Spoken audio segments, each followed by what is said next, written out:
Brain station 23 দেশের অন্যতম বৃহৎ একটি সফটওয়্যার কোম্পানি। যুক্তরাষ্ট্র সহ বেশ কয়েকটি দেশে সফটওয়্যার রপ্তানি করে এই কোম্পানি।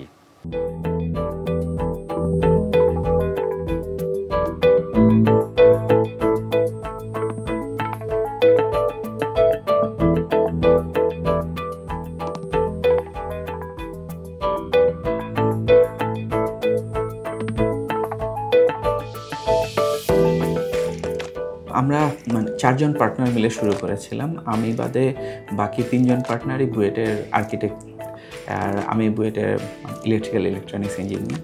তা আমাদের যেটা উদ্দেশ্য ছিল যে আমরা বাংলাদেশে একটা অনেক বড় সফটওয়্যার কোম্পানি করব এবং অনেক এমপ্লয়মেন্ট তৈরি করব, ফুলফিলিং এমপ্লয়মেন্ট, বিদেশ থেকে অনেক ডলার নিয়ে আসবো। So mostly international market focus করে আমরা চারজন পার্টনার মিলে শুরু করি 2006 সালে।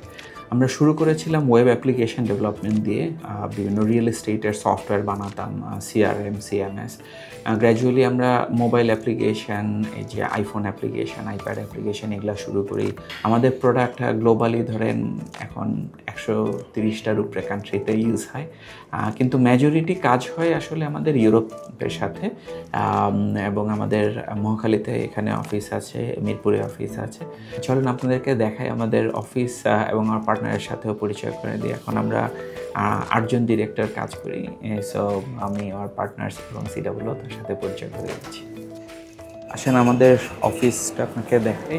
সো আমাদের এখানে বেশ কিছু টিম কাজ করে ইউএসের এবং ইউরোপের বেশ কিছু ক্লায়েন্টের সাথে, Pharma client, regulated industry, banking, বিভিন্ন সেক্টরে আমরা আর কি কাজ করি। পার্টনারের সাথে পরিচয় করে দিই, আমাদের ডিরেক্টর ফেদাস ভাই। জি, সো আমরা অফিসের আরও বিভিন্ন জায়গাকে দেখাই। তাহলে আমরা ইউরোপের কাজগুলো এই ফ্লোর থেকে বেশি করি, যেমন ফার্মাসিউটিক্যালস কোম্পানির জন্য, তারপর বিভিন্ন আমাদের কাস্টম ডেভেলপমেন্টগুলো এখানে হয়। এছাড়া আমাদের এখানে সেলসের বেশ কিছু টিম, সেলস এবং মার্কেটিং আমাদের টিম মেম্বার এখানে বসেন। আমাদের লার্নিং ম্যানেজমেন্ট সলিউশন একটা টিম এই সাইডে বসেন, এবং অপোজিট সাইডে আমাদের ব্যাংকিং যে সলিউশনগুলো আমরা করি সেই টিমটা এখানে কাজ করে। যে কাজগুলো আমরা করি, র মেটেরিয়াল হচ্ছে আমাদের এই যে হিউম্যান বিং যারা ডেভেলপ করে, আর হচ্ছে ইন্টারনেট। তো ইন্টারনেটের নিশ্চয়তাটা আমাদের জন্য খুবই খুবই ইম্পর্ট্যান্ট, এবং এটা গভর্নমেন্ট সেক্টর থেকে আমাদেরকে এনশিওর করতে হবে যে এটা নিরবিচ্ছিন্নভাবে আমরা সবসময় পাবো। তো আমাদের যখন জুলাই আগস্টের সময় ইন্টারনেটের প্রবলেম হলো, এবং প্রায় সম্ভবত 3 থেকে 4 দিন আমাদের ফুললি বন্ধ ছিল। তো আমাদের কাস্টমারদের আসলে এটা বোঝানোটা খুবই চ্যালেঞ্জ ছিল যে একটা কান্ট্রির ইন্টারনেট কীভাবে বন্ধ হয়ে যায়, মানে ফুললি বন্ধ হয়ে যায়।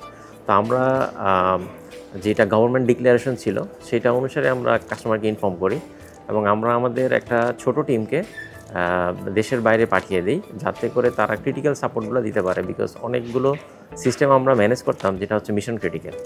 তো এই ধরনের সিচুয়েশন যাতে ইন ফিউচার না হয় সেই কারণে আমরা গভর্নমেন্টের কাছে রিকোয়েস্ট করেছি যে এটা থেকে যেন পলিসি এবং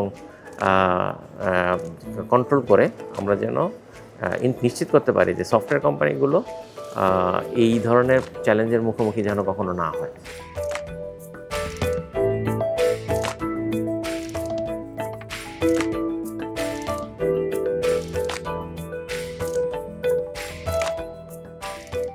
হ্যাঁ, আমার কাছে মনে হয় যে শুধু সরকার না, সরকার, প্রাইভেট অর্গানাইজেশন, ব্যাংক, সবারই আসলে বিদেশ থেকে সফটওয়্যারের একটা ফ্যাক্টর আছে। তো সেই জায়গাটাতে বাংলাদেশি হিসেবে আমাদের একটা প্রবণতা আছে যে বিদেশি জিনিস মনে হয় ভালো, কিন্তু সফটওয়্যারের ক্ষেত্রে ইন্টারেস্টিংলি বাংলাদেশি কোম্পানিগুলো খুব ভালো অলরেডি কাজ করছে। তো আমার মনে হয় যে বাংলাদেশি সফটওয়্যারে থেকে আমরা যদি এই চাহিদাটা পূরণ করতে পারি তাহলে ভালো হয়। আমরা যেটা দেখেছি যে অনেক প্রজেক্টের ক্ষেত্রেই বিদেশি কোম্পানির থেকে 4 ভাগের 1 ভাগ খরচে বাংলাদেশি কোম্পানি আরও বেটার সফটওয়্যার ডেলিভারি করতে পারছে।